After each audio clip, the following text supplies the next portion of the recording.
acara ini nanti insya Allah akan ada sambutan dari Bapak Lurah. Kebetulan Bapak Lurahnya masih ada acara, jadi belum sempat menghadiri sini. Insya Allah nanti datang sini. Dan alhamdulillah hadirin hadirat rahimakumullah, kita menginjak kepada acara inti yang akan diberikan atau disampaikan oleh Kiai Haji Jamaluddin. Untuk kamu kantor, waktu dan tempat kami persilakan.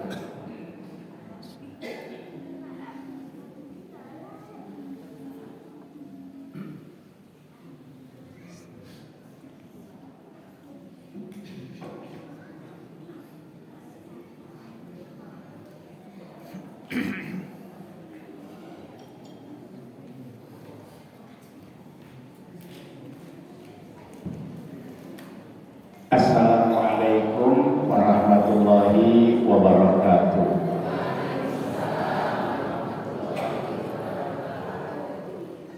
Alhamdulillahirabbil alamin wa bihi nasta'inu ala umurid dunya waddin. Wassalatu wassalamu ala sayyidina wa maulana Muhammadin khatamin nabiyyin wal mursalin wa ala alihi wa sahbihi ajma'in. Amma ba'du, ayyuhal ikhwah, usikum wa nafsi bitaqwallah faqad fazal muttaqun. Hadratul mukarramin mukarramat, mukarramin mukarramat, wabil khusus para kasepuhan, para pengurus baik warga, Pak RT, Pak RW maupun DKM Al-Qubat, para pimpinan majelis, para guru ngaji, semuanya saja termasuk adik-adik juga banyak. Alhamdulillah wa syukurillah kita dipertemukan oleh Allah di Masjid Al-Qubat yang mudah-mudahan jadi keberkahan buat kita semua. Amin ya rabbal alamin. Bicara Isra dan Mi'raj berarti bicara perjalanan. Jadi we talk about journey. Kita bicara tentang perjalanan. Nabi dikasih perjalanan yang luar biasa, yaitu perjalanan Isra dan Mi'raj. Kalau secara teksnya cuma kisah Isra Mi'raj, tapi kalau kita mau lihat konteksnya, kita bisa baca lagi apa yang terjadi pada Rasulullah dan umatnya saat itu sebelum peristiwa Isra dan Mi'raj. Kalau Isra Mi'raj bulan Rajab, dari Ramadan sebelumnya mohon dicaya jauh lah.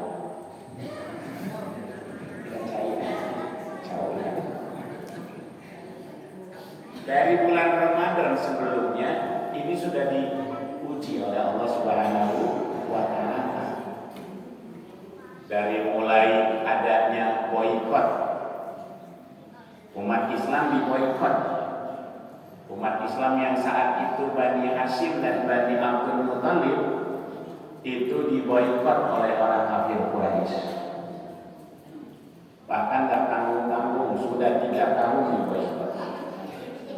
Gak boleh ada hubungan dengan orang Muslim pokoknya.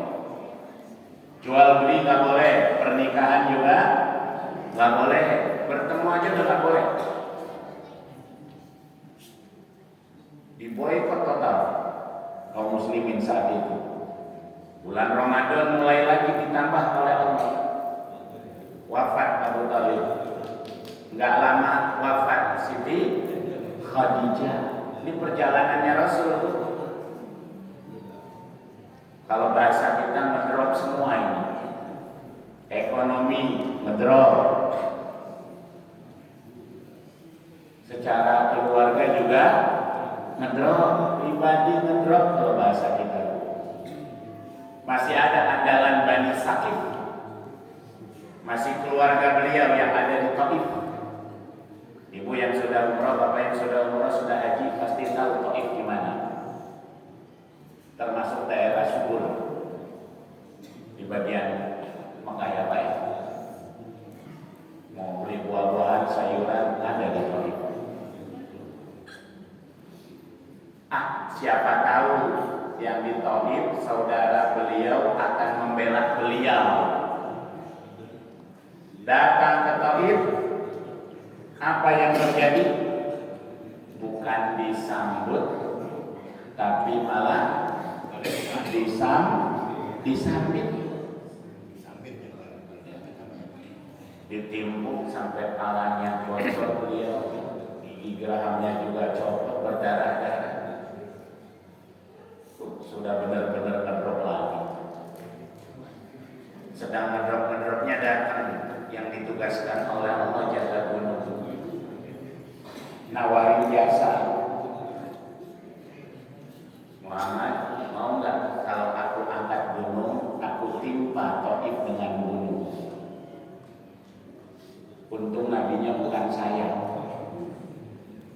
Kalau nabinya saya akan ikut anak Hermansyah kalau dia juri.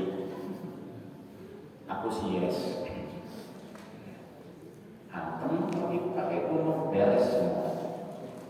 Datang lagi Jibril nawari, ya Rasul, mau nggak tanahnya Taif aku angkat? Ini ada contoh dengan ada kowe. Itu ada ini. Aku angkat, aku kedung tanah Taif, nanti aku balikkan di atas. Ini kalau balikin itu pas tidak dipraktekkan. Berarti orang-orangnya jatuh duluan, nanti ditimpa oleh tanah sebagaimana yang Allah lakukan sebagai siksaan kepada kaum Nabi Lut yang homo dan lesbi. Itu siksaannya mau cuma Jibril angkat, naikin, balikin, beres. Itu hukuman bagi homo dan lesbi. Angkat tanahnya, orangnya masuk ke dalam kubur ya berarti ya. Untung nabinya bukan saya lagi. Kalau nabinya saya, apa tadi Bu? Aku sih yes. Habis udah ibu nggak bisa melihat indahnya Taif saat ini. Bapak nggak bisa melihat betapa suburnya tanah Taif saat ini. Kenapa? Untuk Nabi Muhammad Sallallahu Alaihi Wasallam yang menjadi patokan ketika orang Yahudi masuk Islam. Nabi hutang di tengah jalan, Rasul Pak sedang mau mengantarkan jenazah. Kan kita sunnah ya laki-laki dengan ibu-ibu. Ibu-ibu jangan suka ikutan. Tentang yang kuburan nyawa angkot, ibu-ibu masuk duluan. Apa ibu ikut sekalian? Sekalian makan yang ada di sana gitu, jadi kan nggak usah ngongkos. Pak, kan di antara sunnah Rasul adalah menghantarkan saudara kita yang meninggal kemana? Ke makamnya, ke kuburnya. Pak, tapi jenazah tahu, ikutin jenazah. Jenazah itu burung batang yang ada mayitnya, jenazah itu mobil ambulan yang ada mayitnya. Itu jenazah, bukan mayitnya. Tapi mayit yang sudah ada di sebuah tempat. Sunnahnya apa? Ikutin. Kalau ngikut di belakang, di depan. Kalau ngikut di depan, di belakang. Belakang. Pak, di belakang ya, kalau ngikut ya. Jadi kalau ada yang peduli ambulan, ikut ke makam, tapi duluan. Berarti gak sesuai dengan perintah Nabi. Nabi nyuruhnya ikutin, ya. Ikutin mobil ambulannya ke kuburan. Rasul sedang antarkan jenazah, tiba-tiba ada Yahudi yang kalau bahasa Sunda bilang nengkas. Apa nengkas Pak? Selebih buah, bahasanya keren anak-anak itu ya. Ditengkas oleh Yahudi, langsung diambil kerah bajunya. Tempat umum, tempat ramai. Muhammad bayar hutang. Ini yang punya utang senang banget. Berarti Nabi berhutang. Untung saya juga punya hutang. Tapi jangan berhutangnya doang yang belajar dari Nabi, bayarnya juga ikutin Nabi. Ini berhutangnya, Nabi berhutang, jadi saya juga berhutang. Gak dilanjutin. Nabi benar bayar hutangnya. Kita benar gak bayar hutangnya? Dari hadisan muncul hutang, dari kontrak bayar muncul hutang, seragam muncul hutang. Bapak-bapak nggak ada seragam, ibu-ibu yang ada seragam. Bayar hutang. Kira-kira kalau kita Pak Bu yang digituin, dibayar nggak hutangnya kira-kira? Bayar nggak? Bayar. Kan nggak bawa duit lagi untuk jenazah. Yang ada kita malah. Tapi apa Rasulullah? Rasul malah senyum. Yang marah siapa Pak? Yang melihatnya Umar bin Khattab radhiyallahu anhu yang marah. Dibalas Yahudinya oleh Umar bin Khattab. Tapi apa kata Rasul? Tidak ya Umar.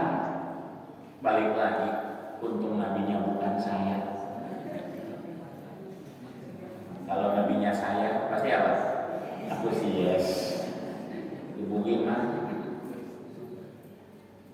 Bukan gitu, aku punya hutang pada dia ya Umar, tapi aku belum jatuh tempo. Karena kalau Rasulullah berhutang ada hitam di atas putih. Nih adabnya dalam berhutang. Jangan kayak dibayar. Apal sorangan di sini kayak dibayar. Ujungnya jadi nembak. Bayar tar terus.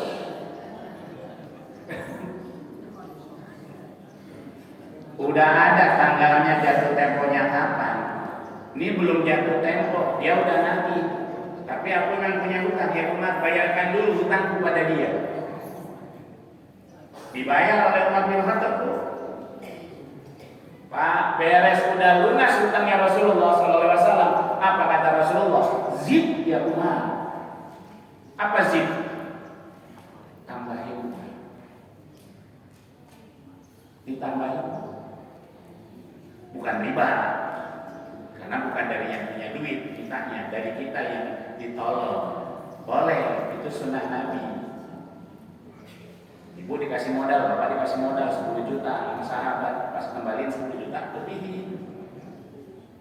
Bukan dia yang minta, kesadaran kita sendiri sebagai wujud terima kasih. Kita udah nerima bantuan dari dia, kita kasih, jadi terima kasih. Apa yang terjadi? Tidak ya Muhammad. Aku cuma mau buktiin. Qara'tu fit Taurat. Aku sudah baca di kitab Taurat. Ini Yahudi rajin ini Bapak ya. Taurat ini apa? Dibaca. Kita nih, Ibu Bapak, kita Muslim rajin apa Muslim kedul? Takutnya tadarus nungguin Ramadan gitu. Jadi sekarang belum mulai, nanti Ramadan baru. Kalah ya Yahudi udah. Qara'tu fit Taurat, aku sudah baca di Taurat ya Muhammad. Salah satu cirinya Nabi akhir zaman, kalau disakiti malah makin baik. Kalau disakiti malah makin baik. Hari ini aku buktikan Muhammad, benar. Engkaulah Nabi akhir zaman yang dijanjikan dalam Taurat. Kalau bahasa kita langsung login, Pak. Tahu login? Masuk Islam. Ya. Langsung ucap 2 kalimat syahadat. Pakai dalil enggak, Bu? Bu pakai dalil enggak? Rasul pakai dalil enggak? Allah enggak kan? Kenapa? Rasul enggak pakai dalil. Pakai apa Rasulullah?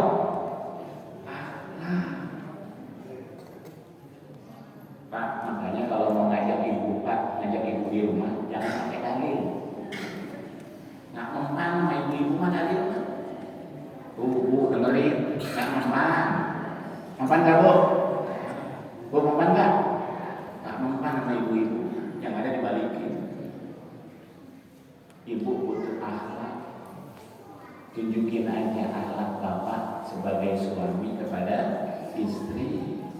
insya Allah mau. Ibu juga sama. Bu, yang pakai dalil nyuruh bapaknya pakai anak. Itu yang dicontohkan oleh baginda Rasulullah Sallallahu Alaihi Wasallam. Sekarang gara-gara dalil pada ribut umat Islam.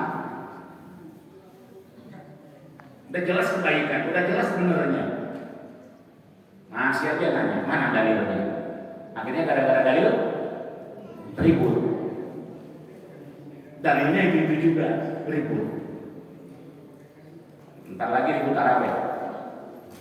Ini sebentar lagi ribut tarawih.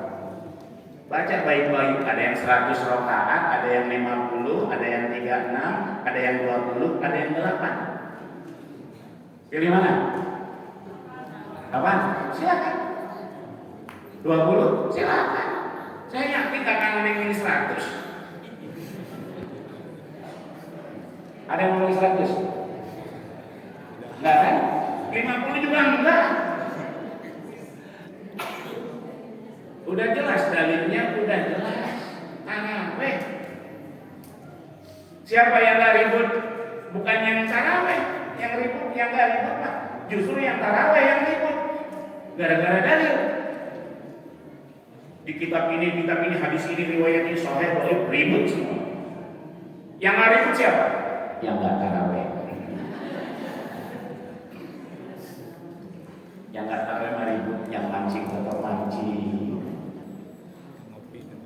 Yang gak boleh tetap gak boleh. Ngapain dalil kalau jadi ribut? Ingat ya Rasulullah. Nah, di Taif sama.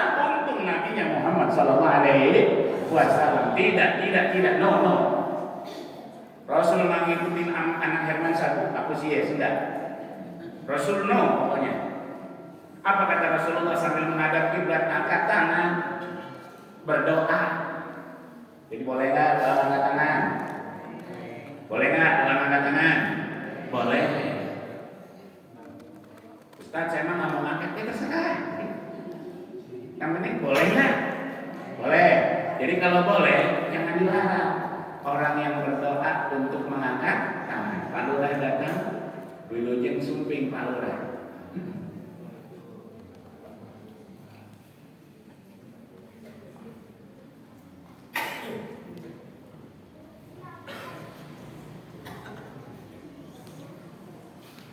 Mana Pak Lurah?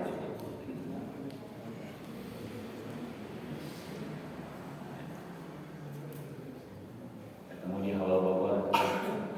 Apa? Misi Raya, Halo Bekati. Sekarang ketemu lagi Pak Lurah. Kembali ya Bu. Apa yang Rasulullah lakukan? Menghadap kiblat sambil ngangkat tangan. Rasul bilang apa? Allahumma ghfir qaumi fa innahum la ya'lamun. Ya Allah, ampuni kaumku Taif.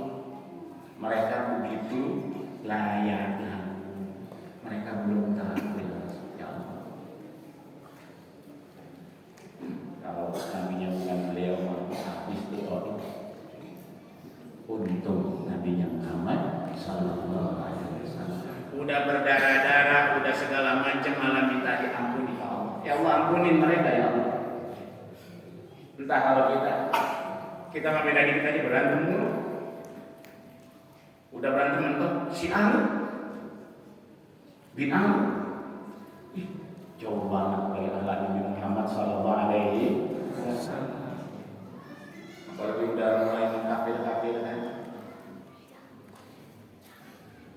Apa ya lu kafir lu? Nabi bilang nih, nabinya aja udah jelas berdarah-darah. Masih minta ampunan buat dia. Yang nyakitin kita belum apa-apa udah. Semua kondisi itu tidak lepas dari pantauan Allah Subhanahu wa Ta'ala. Udah diuji, udah mentalnya, udah segala macam udah, sampai mentok nggak ada lagi harapan ke manusia. Allah panggil lewat Isra dan Mi'raj sebagai tanda jangan berharap pada manusia, jangan bersandar pada makhluk. Yang punya jabatan jangan bersandar pada jabatan, sekelas jenderal aja udah nggak ngejabat, nggak diangkat. Lihat jenderal-jenderal yang muncul di medsos, diledek sama netizen Indonesia mah plus 62. Pokoknya mah benar netizen dengan segala komentarnya ya Bu. Semua nggak ada harganya ketika kalau kita bersandar pada mah. Nah, itu yang diajarkan oleh Allah kepada baginda Rasulullah dengan peristiwa Isra dan Mi'raj. Yuk kembali kepada Allah. Fatubu ilallah, kembali kepada Allah Subhanahu. Jangan berharap lagi dengan makhluk. Bapak ibu mau ngadain pesta perkawinan anak segala macam silakan, tapi ingat jangan pernah berdagang dengan makhluk. Yang ada modalnya habis 50 juta, 100 juta, yang di kotak berapa juta? Sesuai enggak? Enggak, yang ada pada ini semua.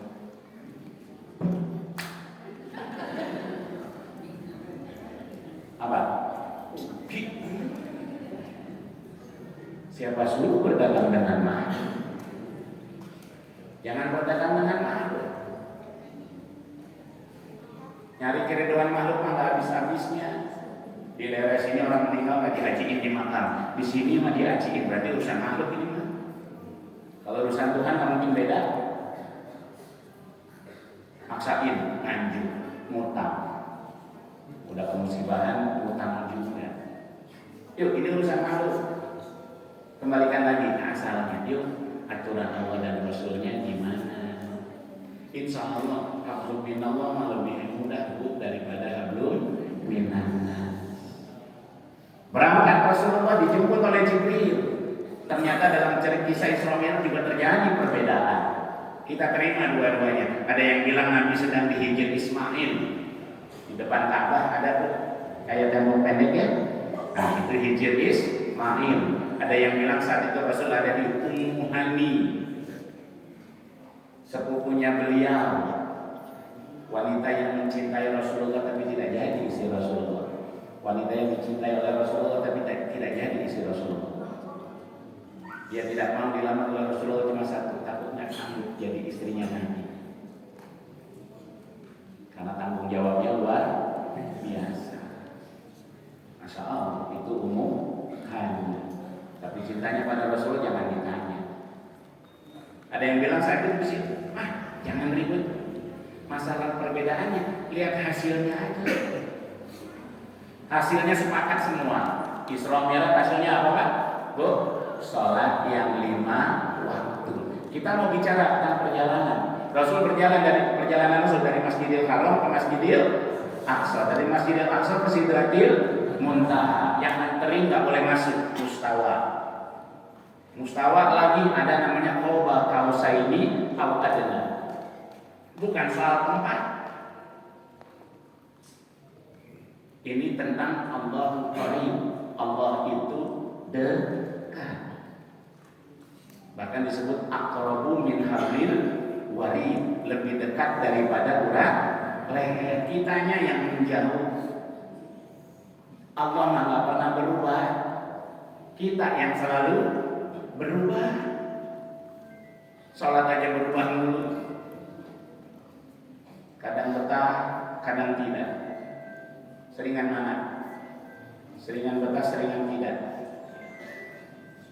Gak berani jujur sama ya. Lagi susah, lagi sedih, apa lagi senang biasanya betah?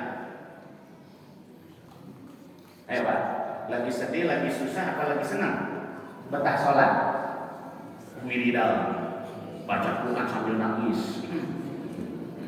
Itu lagi ngapain? Lagi sedih, lagi susah. Padahal Allahnya mah nggak berubah. Kana makana wa yakunu ma yakunu. Allah mah nggak kena dengan masa lalu, masa kini, masa akan datang. Allah mah nggak kena, beda sama kita. Kita mah kena. Dulu mulus, sekarang keriput. Peron. Dulu motornya racing, pakai gigi, karena udah metik. Pada ompong, nggak pakai gigi kan? Jibril cuma nganterin, cuma sampai Sidratil Muntaha, nggak boleh ke sana. Buruk kendaraan nggak boleh masuk. Ibu aja naik ojek, emang tukang ojeknya masuk rumah bu? Nggak masuk. Siapa yang masuk? Yang dianterin. Begitu juga Isra Mi'raj, siapa yang dianterin? Rasul. Rasul yang dianterin, yang anterin nggak boleh masuk, kendaraannya nggak boleh masuk. Asik dengan Allah berdua. Maka muncul gerakan sholat. Pertama berdiri, kedua ruku, ketiga sujud, keempat duduk dan salam.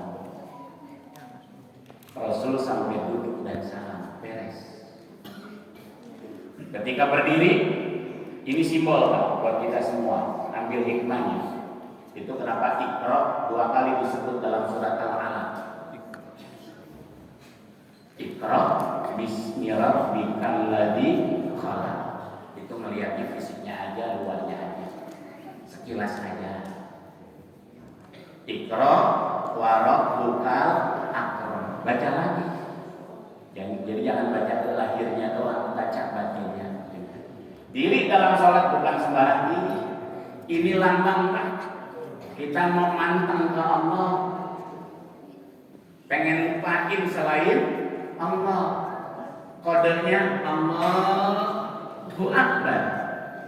Kalau di Indonesiain Allah Maha Besar. Harusnya yang lain jadi kecil. Maka yang diingat harusnya hanya Allah. Itu simbol diri. Di sini aja kita udah gagal banyak Pak. Jujur. Lagi sholat banyak ingat yang lain ya. Iya. Itu belum mau apa. Pak, ingat yang lain nggak lagi sholat? Ingat ya. Berarti simbol ini belum ada di kita. Kita malah ribut dirinya, angkat tangan ribut. Kan di kuping apa di dada? Ditarik apa enggak ke belakang? Yang diributin malah gitunya. Ingatnya lupa. Yang diributin sedekahnya. Di atas pusar, di bawah pusar, apa di pusar agak kemana? Banyak ya Bu ya, macam-macam bapak-bapak biasanya yang ini. Ada yang di bawah di atas pusar, ada yang di bawah pusar, ada yang di pinggir, ada yang di dada. Ini yang diributin Pak. Padahal hakikatnya berdiri nyambung tak ke Allah. Tangan kita mengentok di tempat sujud, mentok di dada, mentok di perut. Yang harusnya mentok ke Allah kan kolbu. Ini yang harusnya ingat Allah mah nggak pernah diurusin. Ini aja yang diurusin. Sambil tadi udah menyalahkan orang lain, diurusin Pak. Malah ada yang begini.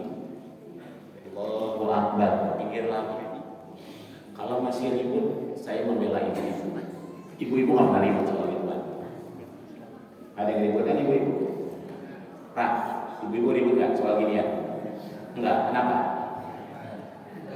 Nggak kelihatan, ya kan? Padahal sama-sama dari Nabi Muhammad ajarannya. Kok ibu-ibu nggak ribut gara-gara nggak kelihatan? Bapak-bapak malah ribut. Berarti kalau bapak-bapak ribut, besok suruh pakai mukena supaya nggak ribut. Maksudnya, kan yang hidup ibu-ibu deh, pokoknya. Yang ininya lupa. Ini loh yang dipakai menghadap Allah. Karena sholat itu diambil dari kata silatun. Silatun itu nyambung. Silatun itu terhubung. Kalau ruqyah itu disebut connecting people. Kalau ini connecting Allah. Yang bisa nyambung ke Allah bukan bacaan. Yang nyambung ke Allah bukan gerakan. Yang nyambung ke Allah qalbunya. Bukan berarti kita mengabaikan gerakan, tetap ada ilmunya. Cuma jangan diributin maksudnya. Ini nyambung nggak? Dirima. Ruku ini simbol ketundukan kita kepada Allah Subhanahu wa Ta'ala. Kita tunduk sama Allah. Di manusia tunduk boleh, asal jangan sampai ruku. Itu haram. Boleh menghormat orang, Bu. Ya, belajar karate, belajar apa boleh, bela diri, menghormat orang. Asal jangan sampai had ruku. Kalau sampai had ruku haram. Ruku hanya boleh kepada Allah Subhanahu wa Ta'ala. Dulu ada ulama dari Sukamana, Tasikmalaya, namanya Kiai Haji Zainal Mustafa, jadi pahlawan nasional juga. Beliau yang menentang Saikirei-nya Jepang. Dulu ada namanya Saikirei dalam Jepang, itu untuk menghormat dewa matahari, Shinto, tapi bukan Shinto Gendeng. Kalau Shinto Gendeng gurunya Wirosabun. Itu menghormatnya ke arah matahari terbit ke timur, tapi sampai hadruku. Beliaulah yang menentang. Nggak boleh syirik. Tapi akhirnya beliau dibunuh oleh Jepang karena dianggap menghalangi Jepang. Ditarik tangannya ke kanan satu, ke kiri satu, kuda, kakinya ke kanan satu, ke kiri satu, kuda. Kudanya dipecut, tubuhnya terbelah jadi empat. Siapa bilang ulama Indonesia tidak pernah menegakkan tauhid? Siapa bilang ulama Indonesia tidak pernah menentang kesyirikan yang dibuat oleh orang lain? Sudah, selama itu syirik ditentang. Sujud yang ketiga, simbol bahwa kita itu tidak ada apa-apanya. Kita itu nol. Yang bisa itu adalah Allah. Lagi deket-deketnya sama Allah, pala sampai di bawah, pantat malah di atas. Kalau sujud aja udah nggak boleh, ruku aja udah nggak boleh kepada makhluk, apalagi sujud sudah nggak boleh. Hanya pada Allah kita sujud. Nggak ada lagi. Jangan jadikan sujud sebagai alat buat kita menyalahkan orang lain. Sujud yang jidatnya mau hitam, silakan hitam. Yang mau mulus, silakan mulus. Asal sujudnya benar, pakai ilmu. Rasul cuma bilang, umir tuan asjuda bisa berarti asumil. Pokoknya kalau sujud aku, kata Rasul, disuruhnya sujud pakai 7 anggota. Lihat aja, kalau 7 anggotanya beres, berarti sujudnya benar nggak Pak? Benar. Mana ada ya Rasulullah 1? Jidat. Berarti kalau pakai peci harus ada ilmunya juga. Barangkali kalau yang ininya bisa ditekuk, kayak angkatan laut gitu ya, lancip. Mungkin kalau lagi nongkrong kedepanin. Kalau lagi jualan mungkin bisa dimilih ya Pak, ya kan? Tapi ketika sholat ininya dong dibuka. Ibu juga dulu saya masih ingat zaman dulu ibu-ibu kalau pakai kerudung Pak atasnya, sampai sekarang masih ada yang suka ditiup main teh supaya nambah. Ada yang pakai mikat zaman dulu. Ingat ibu-ibu zaman sekolah ujungnya pakai mikat supaya nggak bentuk kayak kanopi. Silahkan, tapi kalau lagi sholat beda judul. Sholat hubungan kita sama siapa Pak? Sama Allah. Ikutin nih jidat supaya kena benar-benar. Sampai ada ulama yang mengatakan nggak sah sujud kalau di jidat ada penghalang, walau sakrotan. Sekalipun 1 lembar rambut. Kenapa? Berarti kan totalitas menghinakan diri di hadapan Allah Subhanahu wa Ta'ala. Maka dimuncul satirur roksi, tutup kepala. Jangan dibilang Islam lagi, terserah bebas mau tutup pakai apa. Bapak pakai kopiah hitam boleh? Kopiah putih? Boleh. Pakai selayar boleh, pakai ikat Sunda juga boleh. Terserah, yang penting tutup kepala untuk menolong jidat, bukan untuk gaya-gayaan. Sok-sokan pakai udang dililit, begitu sujud nggak ganjel. Kenapa pakai udang segala yang ganjel? Ini bukti kehinaan kita. Ibu hati-hati dengan turun dalamnya. Bapak hati-hati dengan sorban yang dipakai. Jangan sampai sujud di atas sorban. Ibu hati-hati yang mau kena, jangan sujud di atas mukena. Kan kalau sujud mukenanya suka ke depan, jangan sujud di atas mukena, nggak boleh. Belum totalitas menghinakan diri di hadapan Allah Subhanahu wa Ta'ala. Maka muncul hadis Nabi, aqrabu ma yakunu abdu min rabbihi wa huwa sajidun. Posisi paling dekat seorang hamba kepada Allah kalau dia sedang sujud. Faksir Tuhan, banyakin doa tadi sujud. Kalau apa? Kalau sendiri. Kalau lagi berjamaah jangan diamalin. Bahaya. Sehari misalnya mau ngamalin sujud terakhir, saya mau lamain sunnah Nabi atau sehari lama sehari itu. Pak Ujang migrain, vertigo, sujud terakhir lagi. Akhirnya bangun nggak Pak Ujang? Bangun duluan. Orang sudah cepat. Sujud keme.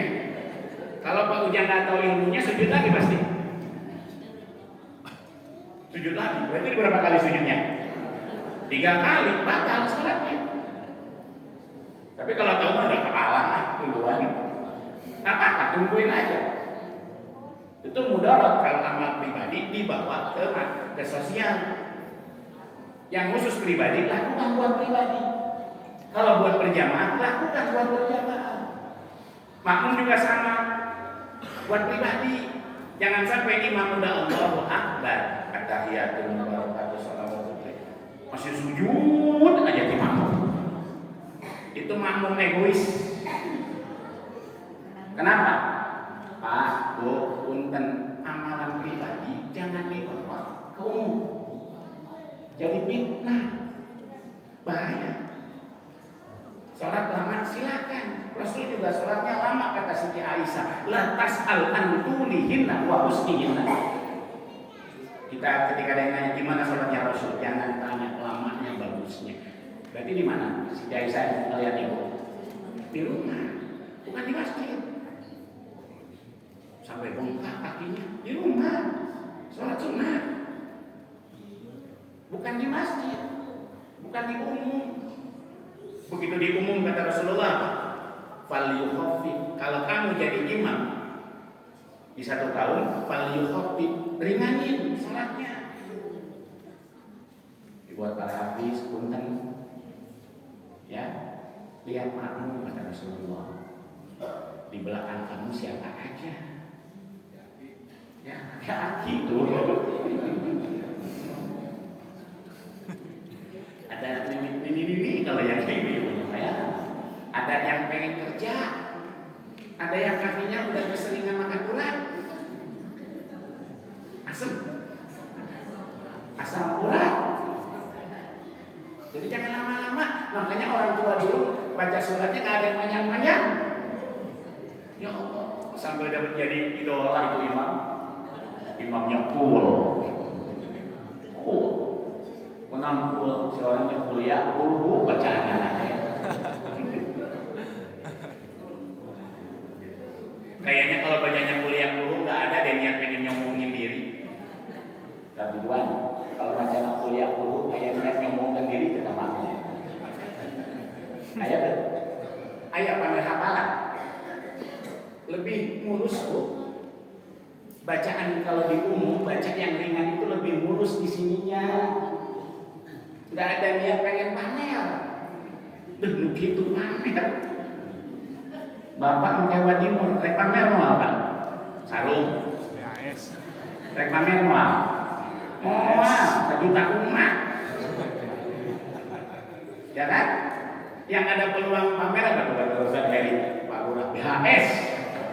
Bahkan ada grup WA di Tanah Baru, grup BHS.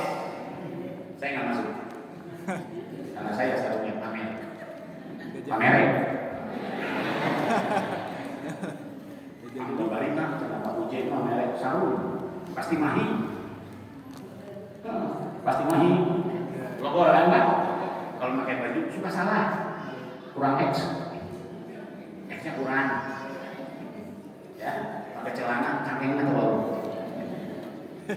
punten Pak. Itu orang tua kita dulu ngajarin pakai praktek. Tuh, emang kiai nggak hafal surat yang banyak? Yasin pakai apa? Orang tua dulu namanya Yasin mah ditalar, Waqiah ditalar, Tabaqah ditalar, Ar-Rahman ditalar. Kok nggak dibaca waktu sholat? Jangankan sesurat, potongannya juga kagak. Karena beliau tahu Imam Nawawi saja yang sudah super ulamanya, jadi orang nomor satu dalam madhab Imam Syafi'i.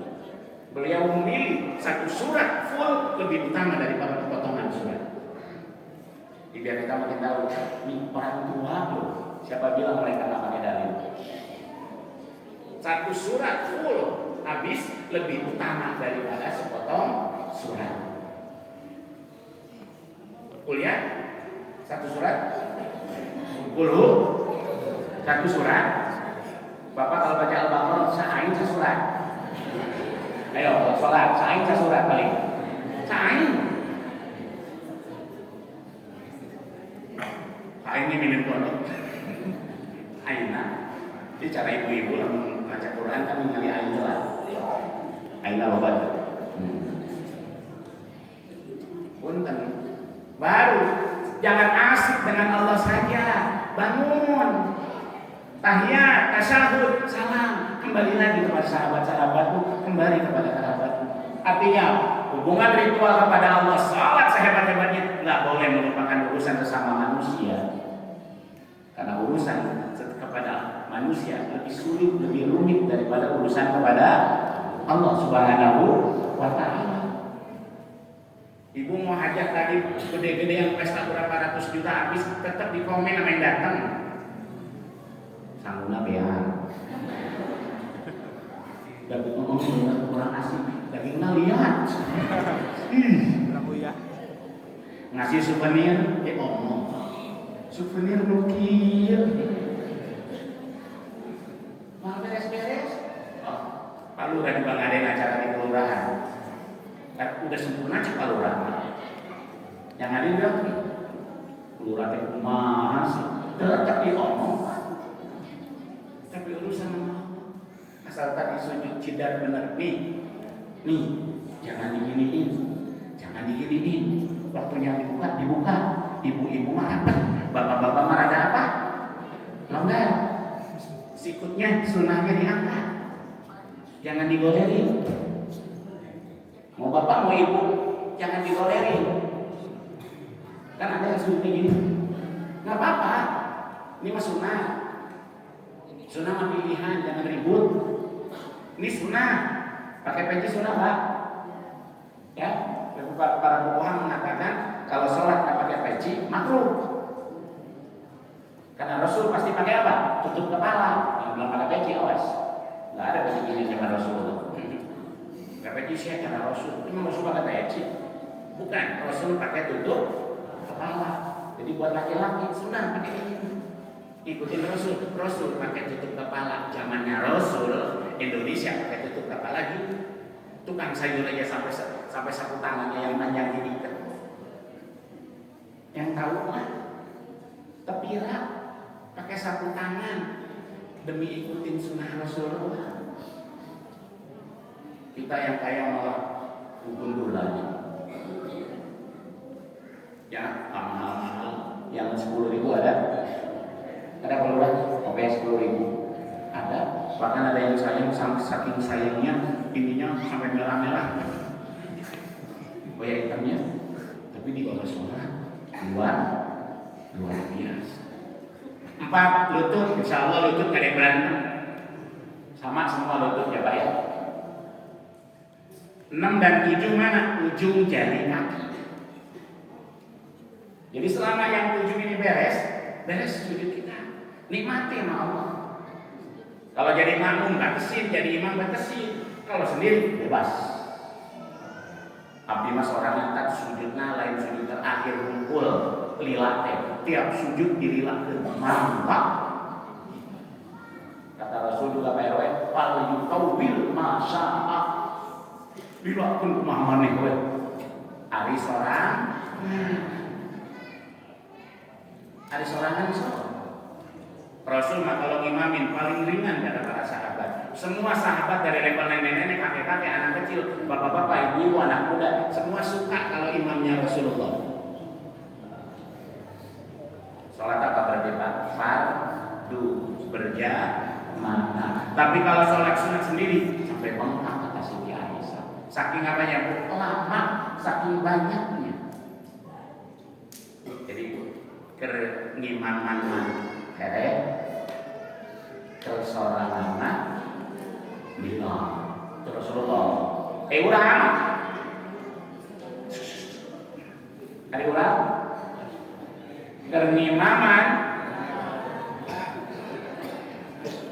Kernimaman inilah tersorangan punten di perjalanan kayak gini. Oleh karena itu yuk Pak, perjalanan kita ada dua. Satu perjalanan ruh, dua perjalanan jasad. Mana perjalanan jasadku? Dari 4 bulan di kandungan ibu dikasih ruh, udah mulai itu ada jasad yang hidup Pak. Orang Sunda bilang kalau 4 bulan apa tuh? Pusing. Ya. Begitu terjadi kehamilan, jasad mulai terbentuk dikit perjalanan jasad mulai. Ada akhirnya? Ada. Mana perjalanan jasad akhirnya? Mati. Ketika kita mati, itulah perjalanan terakhir kita dalam hal jasmani. Tapi perjalanan roh kita lebih dulu adanya. Surat Al-A'raf ayat 172 menegaskan tentang itu. Dulu sebelum jasad kita ada, ruh kita sudah ada. Jadi ruh lebih dulu daripada jasad. Nggak seumur. Di alam sana disebut alam arwah, roh kita udah ada semua barengan. Saya lebih muda daripada Pak Guru besar juga, semi Pak Lurah. Tapi jasmaninya doang saya lebih muda. Ruh saya dan ruh beliau sama dulunya Bapak. Cuma Bapak duluan dapat giliran. Saya Bapak Lurah seumur ruhnya. Sama Ustaz Ridwan seumur, bahkan dengan anak-anaknya yang hadir. Ruhnya masih seumur. Sama barengan dulu. Di situ Allah bilang, "Alastu bi rabbikum." Aku ini Tuhanmu kan? Semua nih Pak kita bilang, "Na'am, bala syahidana." Bukan yes lagi nih Pak. Of course Gusti. Kan tenang pisah. Jadi nggak ada musyrik, nggak ada munafik, nggak ada kafir. Arwahnya mah semua muslim taslim menyerahkan diri pada Allah Subhanahu wa Ta'ala. Makanya begitu lahir bayi disebut sama Rasulullah, kullu mauludin yuladu alal fitrah. Setiap yang lahir dalam keadaan suci, walaupun anak non muslim sampai balik suci. Ada yang mereka mati meninggal dunia walaupun anak non muslim, Allah jadikan mereka wildanul jannah, children of heaven, anak-anak surga. Baru nanti sudah dewasa, udah balik, ada perhitungan siapa yang mukmin, siapa yang tidak beriman. Masuk rahim, keluar hidup, durasinya diatur sama Allah. Ada yang masih di dalam meninggal, Bu? Ada di dalam meninggal. Ada yang keluar cuma 1 hari meninggal. Durasinya udah dihitung tuh. Jadi kalau bisa bertemu lagi nanti lemes sebentar sih. Ya. Alamnya udah kesini. Tadinya paling atas, sekarang di paling bawah. Ayatnya mana? Summa radadnahu asfala safilin. Ruh, tadinya kamu ada di paling atas, kenal sama Allah. Lalu kami turunkan yang paling bawah, asfal. Orang sudah bilang. Aspal dulu dihadap, mungkin aspal ininya ya Bu. Paling bawah dikasih potensi fa'alhamaha fujuraha wa taqwaha. Potensi positif ada, potensi negatif juga ada. Di dalam dikasih hawa, di dalam dikasih nafsu, di dalam dikasih syahwat. Di luar setan. Udah. Kalau tadi sendirian doang, kenal sama Allah. Kalau sekarang begitu ke alam dunia, ruh ini ada yang godain, internal maupun eksternal. Maka disebutlah sekarang mahjubun. Kita ini ke Allah rada lupa karena terhijab, terhalang oleh nafsu, syahwat, hawa, berikut makanya dikasih sholat nih, sholat aqimis sholata li dzikri. Dirikan sholat supaya ingat lagi sama Allah.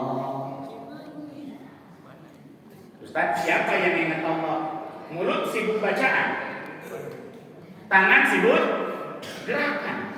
Jadi yang zikri, yang zikrullah yang mana kalau lagi sholat? Balik lagi, mana yang zikrullah Bu? Tempatnya ruh kan di sini. Ini yang harus ingat Allah. Ini mah baca sih Bismillahirrahmanirrahim, surat Fatihah, surat yang lain, Subhana rabbiyal azim, Subhana rabbiyal a'la, Rabbighfirli warhamni at-tahiyat. Ini masih begituan.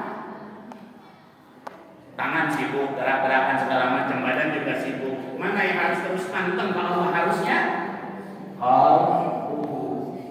Tapi mau nanya semuanya, Bapak, kalau kita lagi sholat, benar 100%. Dari awal sampai akhir ingat Allah. Jujur aja, saya mau belum. Ibu udah? Ada sayur lodeh lagi sholat? Ada? Ada kunci motor, kunci mobil Pak? Ada? Ada ganti oli? Ada? Ada bayar cicilan? Ada, ternyata semua. Ada Bu, nagih hutang? Ada? Emot nagih hutang? Ada? Ingatan belum ke rumah siapa? Banyak banget. Padahal maksudnya zikri. Ingat aku, kata Allah. Bukan ingat hutang. Tapi salat kita betul. Tapi mana yang kita suka ributin di alam nyata? Urusan kolbu apa urusan fisik? Fisik yang ribut mulu. Celana ribut, baju ribut. Yang penting mah baju satu tutup aurat, beres yang sholat mah. Ibu hati-hati nih kerudung jangan di sini, mukena jangan di bawah sini, satu tinggi dagu. Kalau sholat, di luar sholat masih silakan. Dua, jaga baik-baik telapak kaki. Mau kelihatan dari bawah pun ibu batal telapak kaki mau. Ustaz, bagaimana mungkin kelihatan dari bawah? Ibu sholat balik rumah panggung. Ada yang dari bawah kelihatan telapak kaki ibu batal. Beda sama bapak. Bapak main begitu, tinggal yang isi-isinya kebatal tenang aja. Bapak-bapak mah. Ya makanya kalau lagi sujud bapak-bapak jujur suka kelihatan betisnya dari belakang mah. Tapi nggak batal karena dianggap dari bawah. Ibu batal. Mau kelihatan dari mana? Saya datang dari belakang, ibu kelihatan telapak kakinya, batal itu sholatnya. Jaga baik-baik. Bapak ini adik-adik kalau sholat hati-hati, mana laki-laki yang paling bahaya Bu? Urusan ini di belakang. Begitu ruku kelihatan, sujud celengan semar kelihatan, sampai merah celana dalamnya juga kelihatan. Jadi imam lagi udah batal jamaah semuanya. Hanya hati-hati sholat. Baru fisik aja ada aturannya, apalagi kalbu. Maka perjalanan sedang sholat terus harusnya ingat Allah. Sampai kapan? Ketika meninggal dunia, inna lillahi wa inna ilaihi raji'un. Kami milik Allah. Siapa? Ruh milik Allah. Dan kami harus kembali kepada siapa? Allah. Kembali kepada Allah semua. Jasad kubur, makan cacing beres. Yang kita bela-belain fitness, nge-gym, ibu yang di depan Indomaret, depan apa, ya, segala macam depan apalagi mungkin depan kelurahan, ada yang senang. Semuanya habis dimakan. Yang akan bertanggung jawab bukan jasad ternyata. Yang bertanggung jawab adalah ruh. Ruh yang tanggung jawab Allah. Kalau kemarin bersih kenal Allah, harusnya waktu mati juga kenal Allah. Kalau mati nggak kenal Allah, maafin, nggak langsung bisa balik. Pasti dicuci dulu, mampir dulu. Di mana mampirnya dulu? Pak, Bapak dikasih pinjam motor bersih, pulang juga harus bersih. Bapak Ibu dikasih pinjam ruh sama Allah, ruh milik Allah. Waktunya balik ke Allah harus sama ruh bersih. Jadi kalau motor dicuci dulu, di mana dicucinya? Di neraka. Mau? Nggak mau ya Bu ya? Oleh karena itulah perjalanan. Maka ketika Rasulullah Mi'raj pun perjalanan tembus langit satu, ketemu siapa itu? Nabi Adam alaihi salam. Nabi Adam itu siapa? Asal mula. Orang Sunda punya bahasa ulah bohong karena purwa dan jangan lupa asal. Nabi Adam dari tanah, kita mah dari apa Bu? Pak, ini nggak apa? Bapak tidak nama? Oh, Ibu dari apa?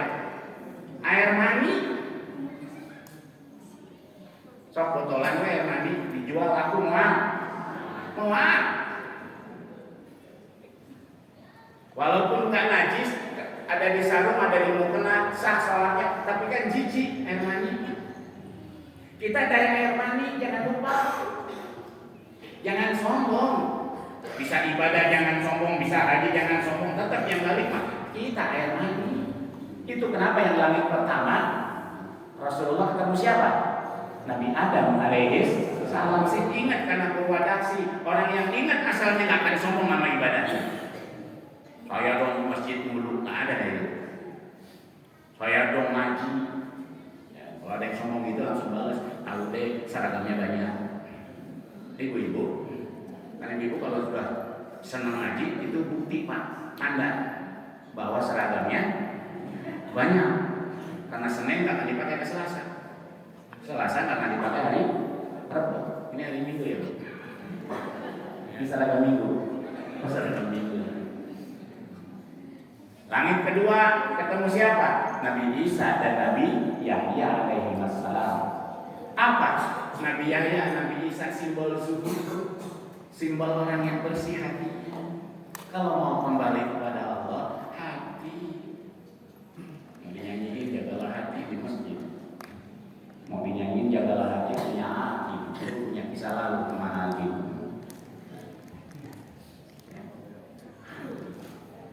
Semua mulai dari bersih hati semuanya. Ibu ribut sama tetangga gara-gara ini. Mertua ribut sama menantu gara-gara apa? Semua dari sini. Bab ibu kasar sama suami kan gara-gara sakit hati. Kesel.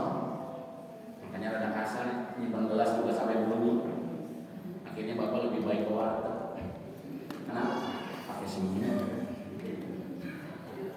Yang aslinya pakai senyum. Nah, bunyi. Lalu dipersilakan. di rumah makan boro-boro. Mau balik ke Allah. Lanjut, langit ketiga perjalanannya ketemu siapa? Nabi Yusuf alaihis salam. Siapa Nabi Yusuf? Keindahan segala-gala fisik keindahan ada di Yusuf alaihis salam. Tapi kalau keindahan tidak membuat kita dekat kepada Allah, percuma. Ibu yang cantik, bapak yang ganteng, anak yang molek, anak yang pintar segala macam, itulah Yusuf buat kita. Jangan jadi penghalang menuju Allah Subhanahu wa Ta'ala. Jabatan juga sama. Naik lagi, ketemu siapa? Nabi Idris alaihis salam. Siapa Idris? Simbol ilmu dan pengetahuan. Penting, Pak. Bu, ilmu itu penting. Sholat pakai ilmu nggak? Pakai. Punya ilmu nggak sholat? Sombong. Sholat nggak pakai ilmu? Kosong. Bahaya kalau sholat nggak pakai ilmu. Kayak tadi, yang sholat ininya kelihatan, salingan apanya? Semarnya. Kayak sholat yang tadi, ibu di sini, apanya? Tenangnya. Ustaz belum seberapa kan ini ada yang logor. Mau penanya apa Pak? Logor. Bapak pun lihat anak putri, lihat istri di rumah kalau makin mau kena di sini atau disangkutin. Kasihan sholatnya. Takut jadi kosong. Maka jangan jadi penghalang dalam tolak ilmu apapun. Terus carilah ilmu. Kalau ingin bertemu dengan Allah Subhanahu wa Ta'ala. Lanjut naik Nabi Harun. Siapa Nabi Harun? Simbol kepemimpinan ketika Nabi Musa menghadap Allah. Bani Israil dititipkan kepada Nabi Harun. Wahai para pemimpin, Pak RT, Pak RW, Pak Lurah lebih tinggi lagi. Kayak kepala rumah tangga yang benar bahwa yang dipimpinnya termasuk imam sholat. Butuh ilmu pemimpin. Hati-hati kita bakal ditanya tentang kepemimpinan kita. Kalau jadi imam nggak bisa menimbulkan persaudaraan dengan cara lihat kamu. Jadi bukan sekedar suku, hukum, tapi lihat ada siapa tadi, ada aki-aki, ada yang kerja. Maka sholatnya ringanin saja kalau jadi imam. Melesat ketemu siapa? Nabi Musa alaihis salam. Nabi Musa simbol dialog, Nabi Musa simbol pertemuan cinta dengan Allah Subhanahu wa Ta'ala. Maka kalau sholat jadi beban, nggak ada cinta di dalamnya. Kalau sholat jadi sebagai simbol cinta, nggak akan terbebani dengan sholat. Ibu nyuci, segala macam gitu. Pokoknya multi talenta ibu, multitasking. Laundry, yes. Kopi, yes. Babysitter, yes. Gardener, yes. Tukang main bocor, yes. Ngedukan tai kucing, yes. Multi. Cewek penghibur, yes. Suami, maksudnya suami di rumah, bukan di luar rumah ibu. Ibu mah semua. Kalau sampai nggak ikhlas, rugi nggak bu? Rugi. Ibu teh capek, boro-boro ibu capek, nu modal teh capek nabo. Emang nggak capek nabo? Ngarangnya di dunia nggak ada yang nggak capek di dunia. Hujan terus tidur aja sepanjang hari, capek nggak bu? Apalagi ibu pasti capek, jadi jangan diomong lagi. Mama teh capek, Pak. Dibalas sama bapak? Dibalas, emang bapak teh capek. Ya, kalau gitu caranya. Maka begitu sholat, yuk jadikan sholat dialog kita dengan Allah untuk cinta kita. Simbolnya Nabi Musa sampai bisa nego lagi. Nego nggak bu? Diajarin nego. Muhammad yang 50, nggak akan kuat. Nego 45. Nggak akan kuat 40. 35, 30, sampai berapa sekarang bu? 5, sampai masakin cintanya. Seorang Musa alaihissalam nego lagi Muhammad, malu. Ustaz, gimana banyak? Karena sebelum Isra Mi'raj Rasulullah dan umat hanya sholat 2 kali. Bil asyi wal ibkar, pagi petang 2 kali. Itu pun 2 rakaat. Enak nggak? Enak kan? Enak. Masuk ke lacinya. Ini siapa? Nobita. Mesin waktu. Doraemon. Tiba-tiba sekarang jadi 5. Wajar Nabi Musa takut. Takut berat. Tapi Rasul udah bolak-balik dengan cintanya pada umatnya nambah jadi 5. Baru terakhir ketemu Nabi Ibrahim alaihis. Simbol apa? Simbol tauhid. Selama Tuhannya Allah, selama Nabinya Muhammad sallallahu alaihi wasallam, yuk akur, jangan berantem. Apalagi cuma soal gerakan fisik, jangan berantem. Ini berantem, mau puasa berantem, nggak ada namanya nawaitu shauma ghadi. Dibahas di medsos. Niat di hati nggak usah dibaca. Yang nyebut nawaitu shauma ghadi niat siapa? Semua juga sepakat niat di mana, Bu? Di hati. Mendingan bahas kenapa niatnya nawaitu shauma, tapi Quran bilangnya kutiba alaikumus siang. Mending bahas itu kenapa itu siang ini saum. Doa buka puasa yang sahih cuma satu. Jahabaz zoma. Bukan Allahumma lakasumtu. Ini bingung, buat bukanya aja belum ada. Percuma kalau doa yang buat bukanya enggak ada mah. Ibu, punten suka lupa baca doa? Makan minum. Insya Allah suka. Pak, suka lupa baca doa?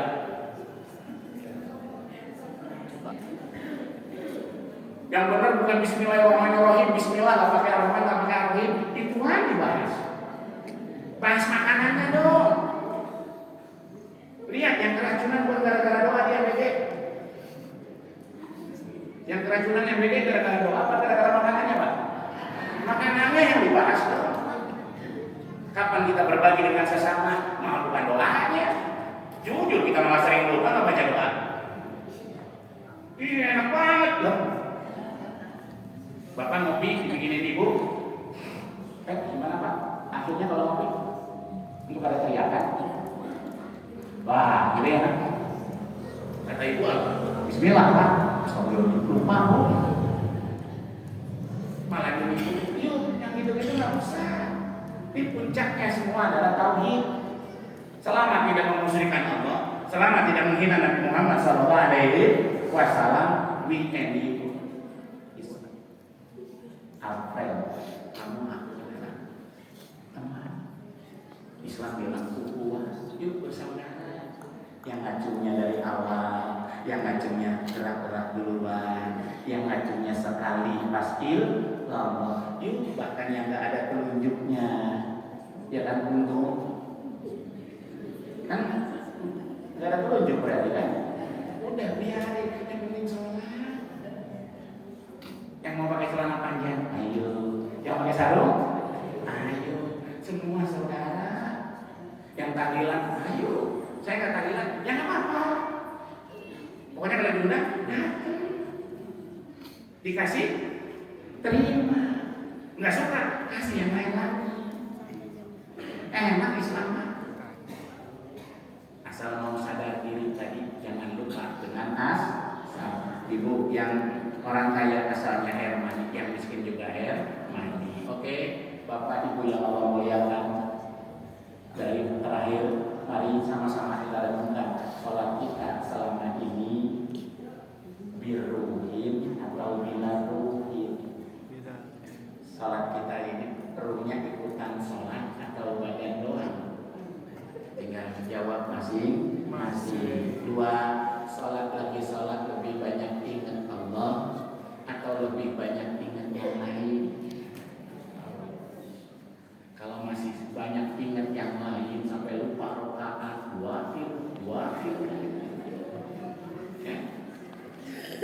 Ayat awal langsung naik, kunut lupa langsung turun. Itu berarti kan ingatnya yang lain. Sampai tadi ada di Alan Sanjaya kuliah subuh Ustaz, ada iman, Isa, bangun terakhir, bukan baru sekali sujud, baca juga Robik Fili tapi ngacu. Robik Fili tapi ngacu, terus salah. Aneh, ini pasti ngelamun nggak Pak? Pak, ngelamun nggak? Ngelamun, doanya kedengeran mamamu loh, bikin. Tapi ngacung bu tangannya. Baru sekali sedikit, assalamualaikum. Bener-bener kan, dia ingat yang lain pasti. Kalau ingat Allah nggak mungkin deh. Di Masjid Raya Taman Yasin sama salat Jumat kejadian. Allahu Akbar, Hafiz. Begitu baru berdiri Pak salat Jumat, apa yang terjadi? Bukan baca Al-Fatihah, baca surat langsung sambungan rakaat pertama. Gara-gara apa? Makmumnya langsung temannya teriak Al-Fatihah. Bahaya kalau nggak baca Fatihah. Satu masjid batal semua. Jadi balik lagi, kalau yakin sholat kita masih belum, jawabannya jangan pernah sombong dengan ibadah kita. Merasa diri ahli surga, orang lain ahli neraka. Mari kita semua saudara dengan segala perbedaan kita. Maaf lahir batin, mudah-mudahan Ramadan yang di depan lebih bagus lagi sholat kita kepada Allah Subhanahu wa Ta'ala, lebih bagus lagi dengan sesama. Karena si bangkrut di akhirat bukan karena urusan dengan Allah, si bangkrut di akhirat karena urusan dengan sesama manusia. Wallahu muwaffiq ila aqwamit thoriq. Wassalamualaikum warahmatullahi wabarakatuh.